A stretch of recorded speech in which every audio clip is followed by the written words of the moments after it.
Hi guys, welcome to Premate. ഇന്ന് ഞാൻ discuss ചെയ്യുന്നത് എങ്ങനെ ഒരു സദ്യ ഈസി ആയിട്ട് ഒരുക്കാം എന്നുള്ളതാണ്.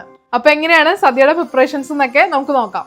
So once again welcome back to my channel. By the way, ഞാൻ ഇന്നൊരു ബുക്കും പെന്നൊക്കെ ആയിട്ടാണ് വന്നേക്കുന്നത് നിങ്ങൾക്ക് ഡീറ്റെയിൽ ആയിട്ട് എല്ലാം പറഞ്ഞു തരാൻ വേണ്ടി.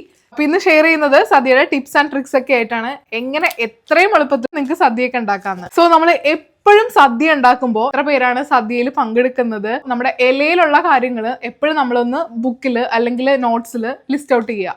അപ്പൊ തന്നെ ഒരു ഐഡിയ കിട്ടും എപ്പോഴാണ് എന്തൊക്കെയാണ് തലേ ദിവസം ഉണ്ടാക്കേണ്ടത്, എത്ര പായസം വേണം, ഇലയിൽ എന്തൊക്കെ ഐറ്റംസ് ആണ് ഉള്ളത് എല്ലാം നമ്മൾ ലിസ്റ്റ് ഔട്ട് ചെയ്യണം. ആളുകളുടെ എണ്ണവും ലിസ്റ്റ് ഔട്ട് ചെയ്യണം. അതാണ് ഏറ്റവും ഫസ്റ്റ് തിങ്.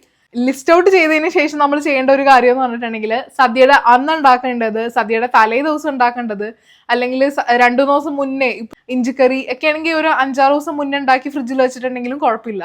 സദ്യയുടെ അന്ന് എല്ലാം കൂടി ഇട്ട് വിരുകണേക്കാളും ഭേദം നമ്മൾ നേരത്തെ ചെയ്തു വെച്ചിട്ടുണ്ടെങ്കിൽ നമ്മുടെ ആ ഒരു തലവേദന ഒഴിഞ്ഞു കിട്ടും.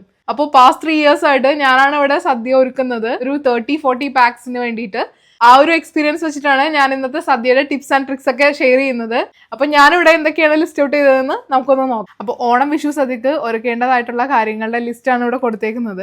എല്ലാവർക്കും എൻ്റെ ഈ ഒരു ബുക്ക് വിസിബിൾ ആണെന്ന് വിശ്വസിക്കുന്നു. ഇത് ഓണം വിഷു സദ്യക്ക് അല്ലെങ്കിൽ നോർമൽ ഒരു സദ്യക്ക് ഒരുക്കാൻ പറ്റിയ ഐറ്റംസ് ആണ് ഞാനിപ്പോൾ ഇവിടെ ലിസ്റ്റ് ഔട്ട് ചെയ്തേക്കുന്നത്. നിങ്ങൾക്ക് കംപ്ലീറ്റ് ആയിട്ടും ഈ ഒരു ലിസ്റ്റ് ചേഞ്ച് ചെയ്യാവുന്നതാണ്. അത് നിങ്ങളുടെ ഇഷ്ടം പോലെ, നിങ്ങളുടെ അവൈലബിലിറ്റി, സാധനങ്ങളുടെ അവൈലബിലിറ്റി ഒക്കെ അനുസരിച്ച് ഈ ലിസ്റ്റ് ചേഞ്ച് ചെയ്യാവുന്നതാണ്. എന്നാലും ബേസിക് ആയിട്ടുള്ള ഒരു സദ്യയുടെ കാര്യങ്ങളാണ് ഞാൻ പറയുന്നത്. അപ്പോൾ ഏറ്റവും ആദ്യം ഞാൻ വീഡിയോയിൽ പറഞ്ഞതുപോലെ ഫസ്റ്റ് നമ്മൾ ചെയ്യേണ്ടത് സദ്യയിലെ ഇലയിൽ എന്തൊക്കെയാണോ നിങ്ങൾ ഉദ്ദേശിക്കുന്നത് കംപ്ലീറ്റ് ലിസ്റ്റ് ഔട്ട് ചെയ്യുക. അതിനുശേഷം സദ്യയുടെ തലേ ദിവസം എന്താണോ ഉണ്ടാക്കേണ്ടത്, അല്ലെങ്കിൽ ഒരാഴ്ച മുന്നേ എന്താണോ ഉണ്ടാക്കേണ്ടത്, അതൊന്ന് സെക്ഷൻ തിരിക്കുക. ഈ കാണുന്ന ഈ ഒരു ഫസ്റ്റത്തെ സെക്ഷൻ ഉണ്ടല്ലോ, അധികം കഷ്ടപ്പെടാത്ത സെക്ഷനാണ്. ഇത് വേണമെങ്കിൽ പുറത്തുനിന്നും വാങ്ങിക്കാം, അല്ലെങ്കിൽ ഒരു 2-3 ദിവസം മുന്നേ വീട്ടിലുണ്ടാക്കാവുന്ന കാര്യങ്ങളാണ്. ഈ ഒരു 5 ഐറ്റം കുറച്ച് നാൾ ഇരിക്കുന്ന കാര്യങ്ങളാണ്. ഈ രണ്ടാമത്തെ സെക്ഷൻ വരുമ്പോൾ 1 day ബിഫോർ സദ്യ, അതായത് സദ്യയുടെ തലേ ദിവസം. ആളുകൾ കൂടുതലുണ്ടെങ്കിൽ വളരെ ഈസി ആയിരിക്കും ഇത്രയൊക്കെ പെട്ടെന്ന് ഉണ്ടാക്കാൻ വേണ്ടി. കാരണം പെട്ടെന്ന് ചീത്താവുന്ന കാര്യങ്ങളാണ് ഞാൻ 1 day ബിഫോർ. ഇതിയുടെ കാര്യങ്ങൾ തുടങ്ങുന്നതിന് മുന്നേ നമ്മുടെ ഫ്രിഡ്ജ് കുറച്ചൊന്ന് കാലിയാക്കേണ്ടതുണ്ട്. കാരണം ഫ്രിഡ്ജിൽ കുറച്ച് സ്പേസ് വരും. ഈ സാധനങ്ങളൊക്കെ ഉണ്ടാക്കി കഴിഞ്ഞിട്ടുണ്ടെങ്കിൽ നേരെ ഫ്രിഡ്ജിലോട്ടാണ് കയറ്റുന്നത്. അപ്പോൾ ഫ്രിഡ്ജിൽ ആദ്യമേ നമ്മൾ സ്പേസ് കൊടുത്ത് വെച്ചേക്കണം.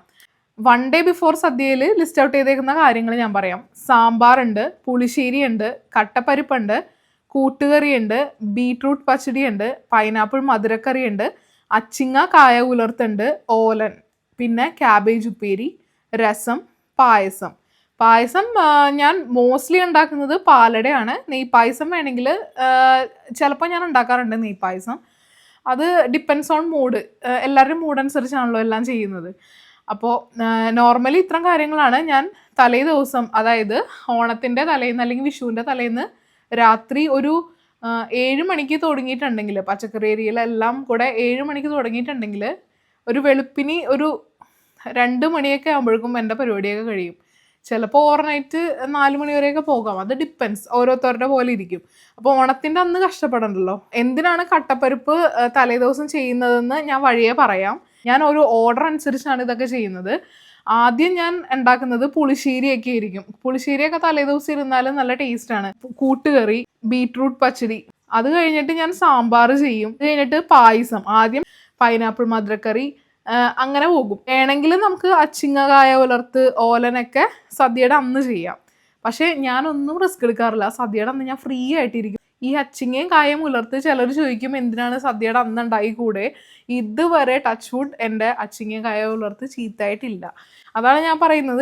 ഈ ഒരു 12 ഐറ്റംസ് ചെയ്ത് കഴിഞ്ഞാൽ ആറിയതിന് ശേഷം ഞാൻ ഫ്രിഡ്ജിൽ കയറ്റിയിട്ടുണ്ടെങ്കിൽ പിന്നെ സദ്യയുടെ അന്ന് ഒരു 10 മണിയൊക്കെ ആകുമ്പോഴേക്കും ഓരോ ഐറ്റംസും ഇങ്ങനെ ചൂടാക്കാൻ തുടങ്ങും. അതിനുശേഷം പുറത്തുനിന്ന് വാങ്ങിക്കാൻ പറ്റിയ ഐറ്റംസ്, എന്നെ പോലെ ഇച്ചിരി മടിയായിട്ടുള്ളവർക്കും പുറത്ത് രാജ്യങ്ങളിൽ നിൽക്കുന്നവർക്കും ഇത്തരം കാര്യങ്ങൾ വാങ്ങിക്കാവുന്നതാണ്. പഴം, പപ്പടം, ശർക്കര വരട്ടി, കായുപ്പേരി, ലൈം പിക്കിള്, മാംഗോ പിക്കിള്, പുളിയിഞ്ചി, ഇതെല്ലാം പുറത്ത് കടയിൽ കിട്ടുന്നതാണ്. അപ്പോൾ ഇത്രം വാങ്ങിച്ചു വെച്ചിട്ടുണ്ടെങ്കിൽ നമുക്ക് അത്രയും കഷ്ടപ്പെടണ്ട.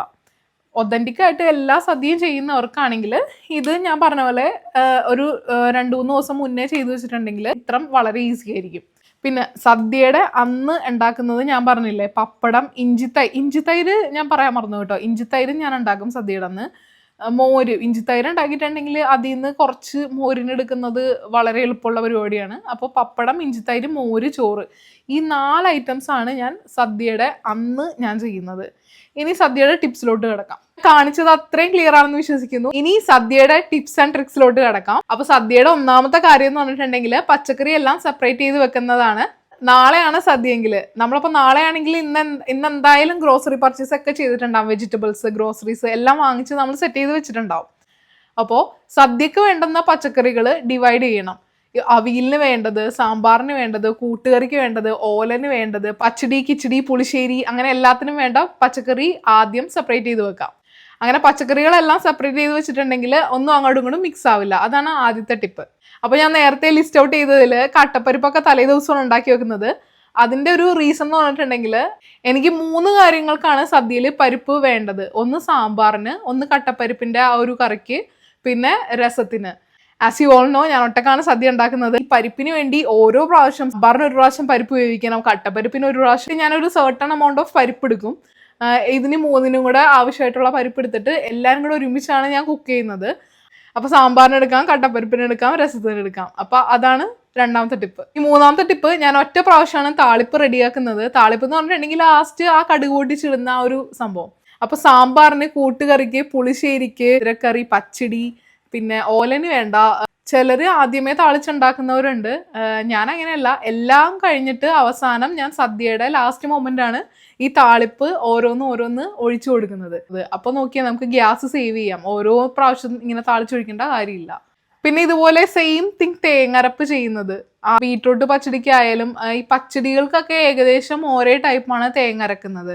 മധുരക്കറിക്കായാലും പച്ചടിക്കായാലും ചെറിയ ചെറിയ വ്യത്യാസങ്ങളേ ഉള്ളൂ തേങ്ങരപ്പിന്. അപ്പൊ ഞാൻ എന്ത് ചെയ്യും, പകുതി പോർഷൻ മധുരപ്പച്ചടിക്ക് എടുക്കും, പകുതി പോർഷൻ പച്ചടിക്ക് എടുക്കും. ഇനി അടുത്തത് അവിയലിനും ക്യാബേജിനുള്ള തേങ്ങയുടെ മിക്സിന്റെ കേസാണ് പറയുന്നത്.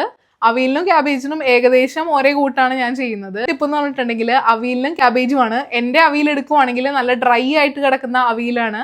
ഇപ്പൊ കല്യാണ സദ്യയിലേക്ക് അവിയൽ കാറ്ററിംഗ് ആളുകളൊക്കെ ഞാൻ കേട്ടിട്ടുണ്ട് ചെറിയുള്ളി വെളുത്തുള്ളിയൊക്കെ ചേർക്കാറില്ലെന്ന് പറഞ്ഞ് ഞാൻ കേട്ടിട്ടുണ്ട്. കാരണം സദ്യയുടെ ടൈമിങ് ചിലപ്പോൾ വൈകാം, കുറച്ചു നേരം വൈകാം.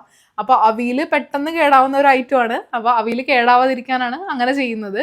അപ്പൊ ഞാൻ ഉണ്ടാക്കുന്ന അവിയലില് തൈര് അധികം ചേർക്കാറില്ല. ഞാൻ അവിയൽ ഇപ്പോൾ ഒരു പ്രാവശ്യം ഉണ്ടാക്കിയിട്ട് ഫ്രിഡ്ജിൽ കീപ്പ് ചെയ്തിട്ടുണ്ടെങ്കിൽ ഒരാഴ്ചയിൽ മീതെ അവിയൽ എൻ്റെ ഇരിക്കാറുണ്ട്. അപ്പൊ ആ ഒരു ഡ്രൈ അവിയലിന്റെ റെസിപ്പി വേണ്ടവർക്ക് എൻ്റെ ഇൻസ്റ്റാഗ്രാം ഒന്ന് ചെക്ക് ചെയ്യാവുന്നതാണ്. ഇനി നെക്സ്റ്റ് ടിപ്പ് എന്ന് പറഞ്ഞിട്ടുണ്ടെങ്കിൽ തേങ്ങ ഇതുപോലെ ചിരകി ഫ്രീസറിൽ സൂക്ഷിക്കാവുന്നതാണ്. ഒരിക്കലും തേങ്ങ ഫ്രിഡ്ജിൽ വെക്കരുത്, നശിച്ചു പോകും. അതുകൊണ്ട് തേങ്ങ എപ്പോഴും ഫ്രീസറിൽ കീപ്പ് ചെയ്യുന്നതാണ് ഏറ്റവും നല്ലത്. അപ്പൊ സദ്യയൊക്കെ വരുമ്പോൾ 2-3 ദിവസത്തിന് മുന്നേ തേങ്ങ ഇതുപോലെ ഫ്രീസറിൽ കീപ്പ് ചെയ്തിട്ടുണ്ടെങ്കിൽ തലേ ദിവസമോ അല്ലെങ്കിൽ സദ്യയുടെ അന്നോ ഈ തേങ്ങ തിരുമ്മി കഷ്ടപ്പെടണ്ട. ഈ ഫ്രീസറിൽ നിന്ന് ഇതുപോലെ നേരെ ഒരു അരമണിക്കൂർ എടുത്ത് പുറത്ത് വെച്ചാൽ മതി. പെട്ടെന്ന് ഡീഫ്രീസ് ചെയ്യണമെന്നുണ്ടെങ്കിൽ ഇത് പൊട്ടിച്ച് നേരെ ഒരു പ്ലേറ്റിലോട്ട് കമത്തിയിട്ട് നമ്മുടെ മൈക്രോവേവിൽ ഒരൊറ്റ മിനിറ്റ് വെച്ചിട്ടുണ്ടെങ്കിൽ തേങ്ങ ഡീഫ്രോസ്റ്റ് ആക്കി കിട്ടും. അപ്പൊ അതാണ് അടുത്ത ടിപ്പ്. ഇനി അടുത്തതായിട്ട് പറയാനുള്ളത്, ഇത് ടിപ്പൊന്നുമല്ല, ഇതെല്ലാവർക്കും അറിയുന്നതാണ്. ഇത് മാത്രമല്ല, എല്ലാ കാര്യങ്ങളും എല്ലാവർക്കും അറിയുന്നതാണ്. പിന്നെ ആദ്യമായിട്ട് സദ്യയൊക്കെ ഒരുക്കുന്നവർക്കാണ് ഈ ഒരു വീഡിയോ യൂസ്ഫുൾ ആവുന്നത്. പറയാത്തവർക്കും ഈ ഒരു സ്റ്റെപ്സ് ഒക്കെ ഫോളോ ചെയ്യുമെന്നാണ്. ഇനി കൂട്ടുകറിക്കും ഓലനൊക്കെ കടലയും പയറും ഒക്കെ നേരത്തെ തലേ ദിവസം തന്നെ സോക്ക് ചെയ്യണം. ചിലർ ഓലന് പച്ചപ്പയർ ഇടുന്നവരുണ്ട്, ചിലർ ഉണക്കപ്പയർ ഇടുന്നവരുണ്ട്. ഇനി അഥവാ സോക്ക് ചെയ്യാൻ മറന്നു പോയിട്ടുണ്ടെങ്കിൽ ഫ്ലാസ്ക് എടുക്കുക, അതിലേക്ക് കടലയാണോ പയറാണോ എന്താണോ ആ ഒരു ഐറ്റം ഇട്ടിട്ട് 1 മണിക്കൂർ നല്ല ചൂടുവെള്ളത്തിൽ സോക്ക് ചെയ്ത് വെച്ചിട്ടുണ്ടെങ്കിൽ നന്നായിട്ട് സോക്കായി കിട്ടും. ഇനിയൊരു ടിപ്പ്, സദ്യയിൽ പരിപ്പൊക്കെ പെട്ടെന്ന് വേവാൻ വേണ്ടി ഒരു വറ്റൽമുളകിന്റെ പീസ് ഇട്ട് വേവിക്കുന്നത് വളരെ നല്ലതാണ്. പെട്ടെന്ന് വേവുകയും ചെയ്യും, പരിപ്പ് നല്ല സോഫ്റ്റ് ആയിട്ട് കിട്ടുകയും ചെയ്യും. ഇനി അടുത്തതായിട്ട് പറയാനുള്ളത്, സാമ്പാറിനും രസത്തിനൊക്കെ പുളി പിഴിഞ്ഞൊഴിക്കാറുണ്ട്. അപ്പോൾ ഈ പുളിയുടെ എക്സ്ട്രാക്റ്റ് നമുക്ക് 2 ദിവസം മുന്നേ എടുത്തിട്ട് ഫ്രിഡ്ജിൽ കീപ്പ് ചെയ്യാവുന്നതാണ്. അപ്പോൾ സാമ്പാറൊക്കെ ഉണ്ടാക്കുന്നതിൻ്റെ ഇടയ്ക്ക് പുളി സോക്ക് ചെയ്യാൻ മറന്നു പോയിട്ടുണ്ടെങ്കിൽ നമുക്ക് ഈ ഒരു എക്സ്ട്രാക്റ്റിൽ നിന്ന് കുറച്ച് 1-2 ടേബിൾ സ്പൂൺ എടുത്ത് ഒഴിച്ചാൽ മതിയാവും. അപ്പോൾ ഇതൊക്കെയാണ് എനിക്ക് നിങ്ങളുടെ അടുത്ത് പറയാനുള്ള സദ്യയുടെ ടിപ്സ് ആൻഡ് ട്രിക്സ്. അപ്പോൾ ഇതിലും കൂടുതൽ ടിപ്സ് ആൻഡ് ട്രിക്സ് ഒക്കെ അറിയുന്നവരുണ്ടാവും, അവർ ജസ്റ്റ് കമന്റ് ബിലോ. അപ്പോൾ എല്ലാവർക്കും യൂസ്ഫുൾ ആയിരിക്കും അത്. സോ ഇതുപോലുള്ള യൂസ്ഫുൾ ടിപ്സ് ഒക്കെ ആയിട്ട് അടുത്ത വീഡിയോയിൽ കാണാം. അപ്പോൾ എല്ലാവർക്കും ഒരിക്കൽ കൂടി എൻ്റെ ഹൃദയം നിറഞ്ഞ ഓണാശംസകൾ.